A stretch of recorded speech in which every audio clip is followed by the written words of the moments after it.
Only when we find a way to be harmonious with our inner and outer world, it starts within. We must learn how to regulate our emotions and be calm regardless of what's happening in our outside world, regardless of what life throws at us, because life will never stop. There is no finish line. And I think a lot of times, myself included, I'll speak for myself. I was always waiting. I was waiting until then, until then. Well, when this happens, when I get here, I'll be fine. Well, newsflash, Carla, cut to, I got there and there was something new. So it was about reframing and changing my mind about what life is. I was entitled. I did think that life was supposed to go a certain way, that if I worked hard, that if I suffered, that if I was in pain, then I'll be rewarded. But I think that's a really, really distorted way, and results follow. A distorted way to look at life. I'll just read a couple sentences because today's a quick day of James Allen. We're continuing the reading of As a Man Thinketh. Ding. We're on chapter 2, finishing it up. Effect on thoughts and circumstances. Effect on thought and circumstances. Yesterday he was mentioning that a man is not rightly conditioned until he is happy, healthy, and prosperous. And happiness, health, and prosperity are a result of harmonious adjustment of the inner with the outer of the man and his surroundings. So if we want harmony out here, we must first be in harmony here, because that's living from the inside out. We cannot wait until there's harmony out here before we feel harmony in here, because we'll be waiting forever, and we will stand in defiance and rail against what's happening and stay in that state of resistance and emotional dysregulation, which is a really painful place to be. So let's not wait until outer circumstances unfold the way we want or that would make us feel better. Let's be okay within ourselves, reframe it, and understand that we are okay.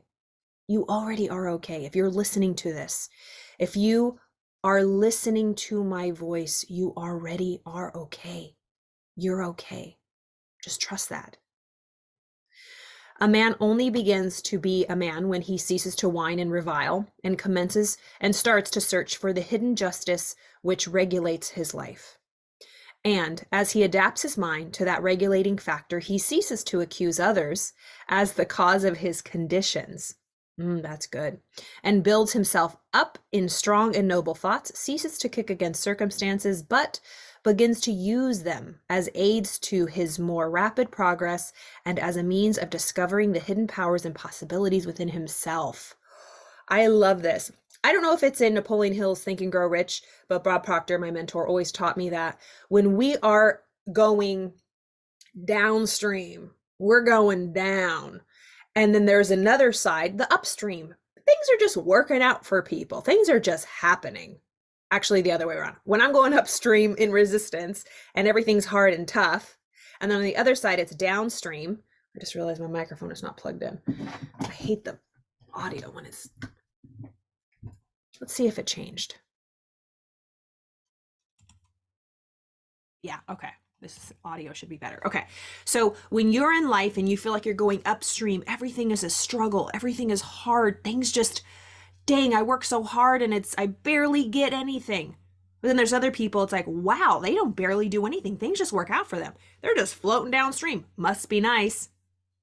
Well, we can use these instances that are tough and causing resistance in us as oars to put it in that water and hop over to the other side. That's what James Allen is saying.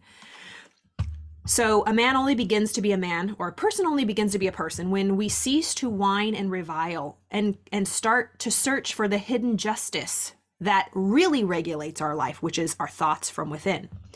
And when we adapt our mind to the regulating factor, we cease to accuse others or outside circumstances as the cause of our condition.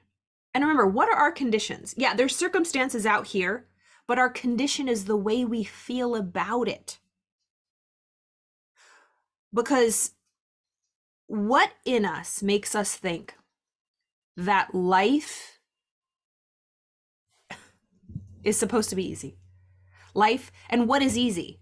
Meaning nothing gets in my way, there's no rainy days, nobody dies. Well, then we really have to have a talking to with ourselves, because that's ridiculous.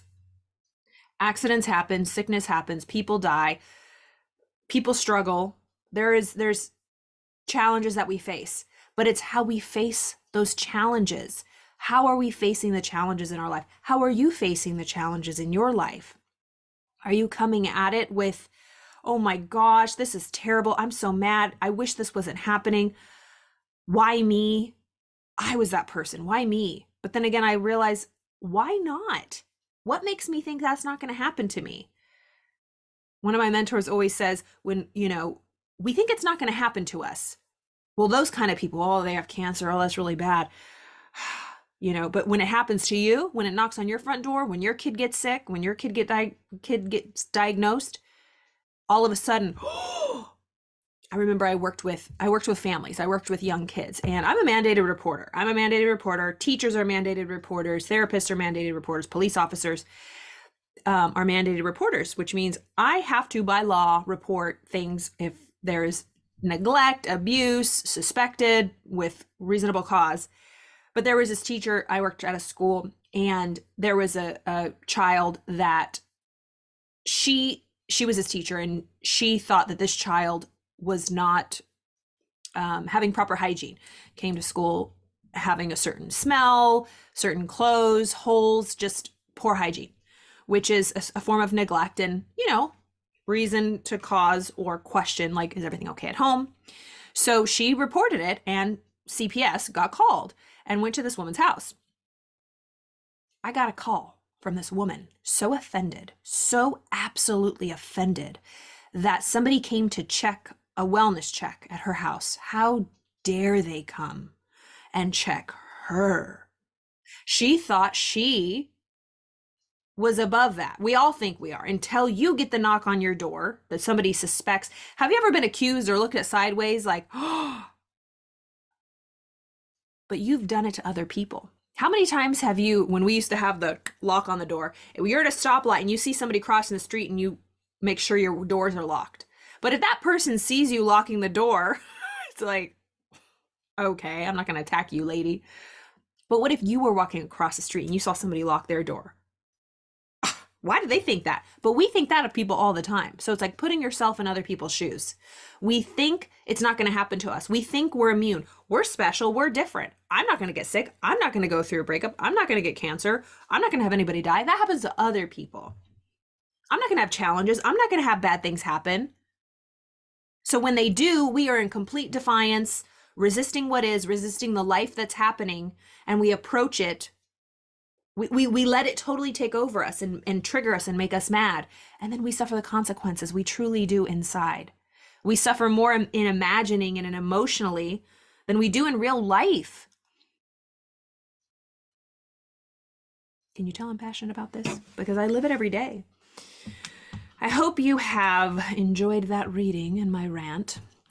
But we'll continue James Allen's book, As a Man Thinketh, Chapter 2, Effect on Thought and Circumstances. Have a wonderful day. I'll see you tomorrow.